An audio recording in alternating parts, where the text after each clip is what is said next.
Welcome in to episode 2 of the Ball Boys podcast. I'm your host, Caleb Zuber. Aleksa's with me again today. Aleksa, how you doing, buddy? I'm pretty good. How are you doing? I'm doing good, man. As you guys may have heard, it's Ball Boys now instead of Ball State Boys. Randy Holtz, one of my friends, he goes to IU, actually plays on the football team.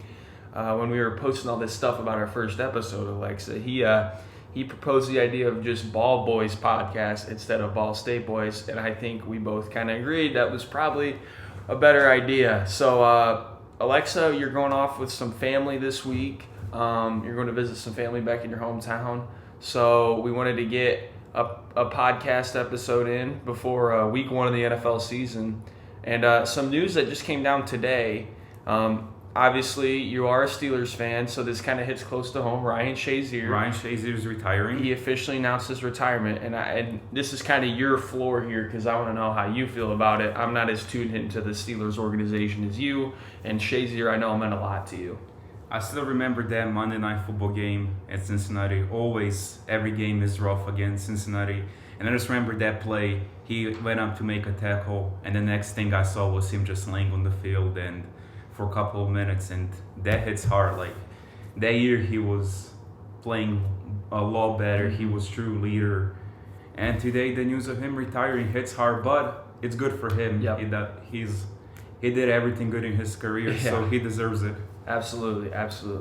So how this show's going to go today, we're just going to break down some NFL Week 1 matchups. I mean, again, we talked about it last episode, but it's just we're so happy to have the NFL back, man. It's been a long time coming. And so today we're going to dive into some Week 1 matchups, and then we're also going to look at the NBA playoffs and what we've kind of learned in the past couple days. So first, we're just going to preview a couple of games here. We're not going to go through all of them because, let's be honest, Aleksa, your Steelers versus the Giants, I think we can all figure out who we're going to pick there. And then my Colts versus the Jaguars. And I don't want to jinx it, guys. But we can say we think who's going to win that game. But these are kind of games where it should be a close matchup. So first, it's the game tomorrow night, season opener at Arrowhead Stadium. Texans, Chiefs, who you got? Chiefs are coming back of the Super Bowl. They're having all this energy. Home field, week 1. Like we saw last year when Steelers played Patriots, week 1. Patriots came off Super Bowl, and it was kind of like dominating game for them. So I think it will be same for Chiefs. So it's interesting you bring up home field, and I think that's something we're all kind of wondering what's going to happen with that this year. There's no doubt Arrowhead Stadium is one of the best home atmospheres in the NFL, but it's going to be interesting to see this year how those affect teams. And you can look at teams like the Chargers who don't have any fans in their stadiums to begin with, so we'll see how that affects them. But I have the Chiefs too. I think they'll start out strong. Next is Packers and Vikings, and I have the Packers here. This will be a good game. It's always a good game when they get together early in the year. I'm not sure what to expect from both of these teams, honestly, but I'll take the Packers in this one. What about you? I like Vikings this game. First of all, like you said, every time they play, it's good game, close games. But I feel like Kirk Cousins coming off the playoff last year where he went on, beat Saints. He gained a lot of experience, and I think it's going to be a close game, but at the end, I got Vikings. Okay. Next is Browns-Ravens. This is right up your alley, or AFC North, excuse me. You know these teams pretty well. And like I said, I'm high on the Browns this year. I think they're going to get in. What say you about this Week 1 matchup? I got Browns. Even though Ravens 14-2 coming back, I think Browns are way more serious. They were all hyped up and stuff, but now they got it on their belt, and I think Baker's going to improve. Odell's there, Jarvis. I got Browns in close one. Speaking of Odell, no, I'm not going to get into that. I don't know if any of you saw the rumors going around online yesterday. You would know that Odell fits in with the Browns quite nicely as a number 2 receiver. Next is the Seahawks and Falcons. I'm going to take the Seahawks in this one, and some people may think the Falcons, like, why are you putting there? They're kind of a wild card every year to me. They have a high ceiling and a low floor. Okay, every year. So I don't know what to expect from the Falcons. It's usually telling in the first couple of weeks what kind of team they'll be. So I'm assuming you have the Seahawks as well. Seahawks, Russell, Metcalf. Even though, like you said, Falcons are always wild card. Seahawks should get this. Right. Okay. Next is the Buccaneers and Saints, and I gotta tell you, Alexa, this game just gets me so excited. Tom Brady's first game in a Buccaneers uniform. Like, we haven't even had a preseason game yet. Like, this is officially his first game in a Buccaneers uniform, and they're gonna be going to get up against the Saints all year. It's gonna be a race to see who can win that division. And I do want to talk for a second because I know in my last podcast, I said the Saints would win the Super Bowl. I was talking to you earlier today, Alexa. I said, I don't know if I really think the Saints are gonna make the Super Bowl. I'm gonna keep them in the Super Bowl, but I'm gonna pick the Ravens to win. One thing that concerns me with the Saints, okay? Drew Brees, as he keeps getting older and older, towards the end of the last 2 years, okay, his arm has kind of declined. First 10 games or so, he'll be great, he'll be himself. But towards the end of the year, towards the playoffs, I don't think he is as good as he is earlier in the year, and that's kind of what we've seen. Stats back that up, eye test backs that up. So I'm not gonna be bold and take him completely out of the playoffs. For now, I'm just gonna say that the Ravens are gonna win the Super Bowl this year over the Saints, because I'm gonna be honest, in that NFC, it's hard to find another team. There are a bunch of good teams in there. I'm still gonna go Saints, but let's circle back. Who do you got in this 4:30 game, man? It's prime time. All eyes are gonna be on it. Who do you have? I have Buccaneers. I think Brady's coming in. We all know what Brady did in his career, how many rings he has. He has a lot of good receivers. Their 3 tight ends are like incredible to think. Yeah. Like, he's got weapons, that's for sure. And I think it's going to be a really close game, but I think Bucks are going to pull it off. And I think we're finding that this is a common theme among these games. It's going to be close, man. Like, this week one's got a lot of good games that we're going to be keeping our eyes on. And now we have Sunday Night Football. Okay, first game in the Rams' new stadium. Cowboys at Rams. I'm going to take the Cowboys here. And even though I don't have the Cowboys getting into the playoffs, I'm going to take them here in this game. Who do you got? Rams. Rams had down year last year, but I feel like, as you guys saw today, they extended Jalen Ramsey to a 5-year deal. Aaron Donald's coming back on that defense, and Aaron Donald's like one of the best defensive players in the league. I do think Jared Goff is going to be way better than last year. You're saying Jared Goff improves? Because I will say this, he is the key for that team. If he can get better, their ceiling all of a sudden jumps. He didn't have a very good year last year. If he can get better, I agree. They can go playoffs. Right. So that wraps up our week one predictions for a couple of these games.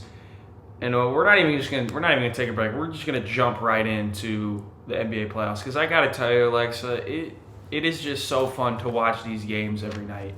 It has been a blast. Now, yesterday, Bucks got knocked out, and obviously there's a lot of chatter about what Giannis is going to do this offseason. He's eligible for an extension this offseason. He's not a free agent, and I think some people think that he's a free agent this offseason. No, he's got another year, okay? So, obviously, his options are open. There's a lot of pressure on the Bucks to kind of make a move here. Just give me your overall feelings on, what the situation is for not only Giannis, but the Bucks too. So, Bucks are right now kind of in the middle thinking. They're going to make playoffs next year. There's no doubt about it. Mm-hmm. But they got to make a good trade. They got to get somebody with Giannis. I saw Chris Paul chatter. Mm-hmm. I can see it happening. But for Giannis, this is how I think it could roll out. He's going to stay there next year. If they do not win title, I think he's leaving. Couple of teams that are high on the list for him are Heat. Heat are going to have max spot open. Mm-hmm. And Heat with Jimmy Butler and people like that, he can fit in perfectly. Yep. Another team I have are the Dallas Mavericks. The reason why, Dallas needs a wing. They need a small forward. They need type of energetic, strong guy. Luka's only 20. KP is 24. Now KP has injury concerns, but if Giannis would want to go, Dallas is another team. But if he's looking, he can sign a big extension up to $200 million. With all those teams, he's going to sign 4-year, $140 million. So he has to decide.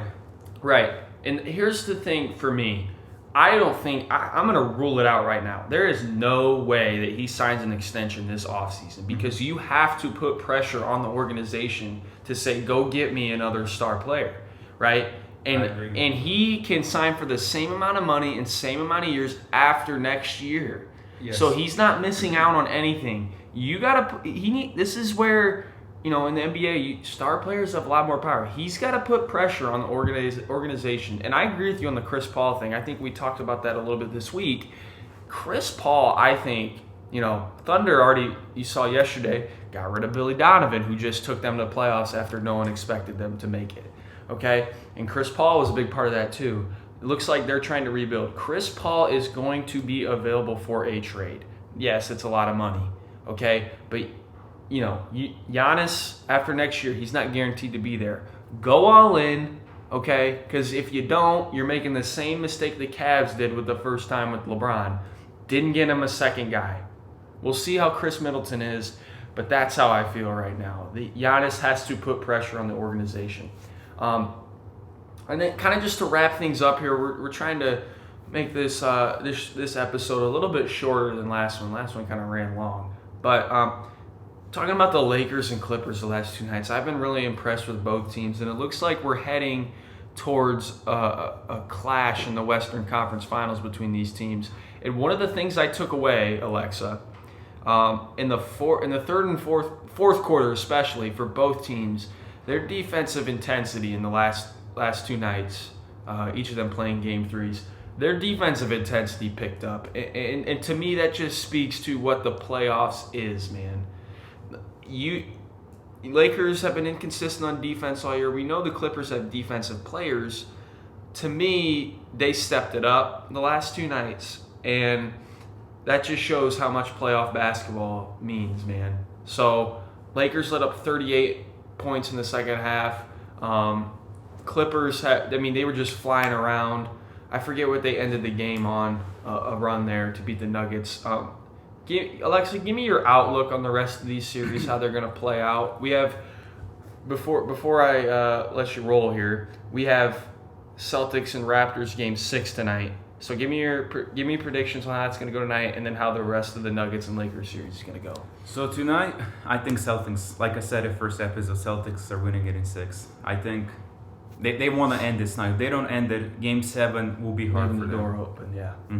So they need to end it tonight. But like you said, Lakers defense in second half. I was watching the game last night.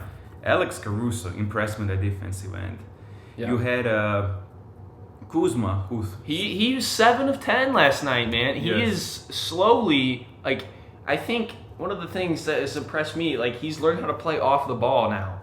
So he knows he does. You got LeBron and AD on your team. You can't have the ball in your hands all the time. But he was really good off the ball last night, getting easy layups. Rondo hit a couple of threes in 4th quarter. Yes. So they've had players stepping in every game.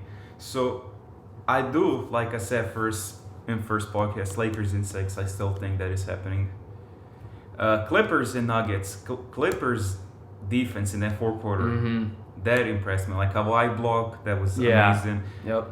I still think Nuggets can come back.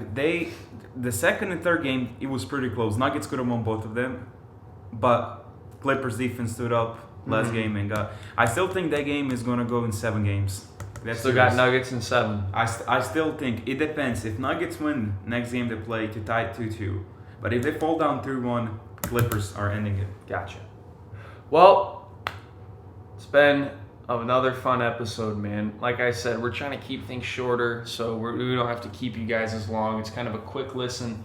We're hoping to get on the radio station here and try to get our podcast onto other platforms, not just YouTube. So stay tuned for that. Got anything else, Aleksa, before we sign off? No, I think that's it. All right, man. Well, you have fun this week with your family. I don't know what I'm gonna do without you. I'll miss you, that's for sure. So everybody who tuned in, thank you so much. Keep subscribing to the channel. We appreciate the support, and it's only gonna help us. So we appreciate your listens and everything like that. Until next time, I'm Caleb, Aleksa, signing off.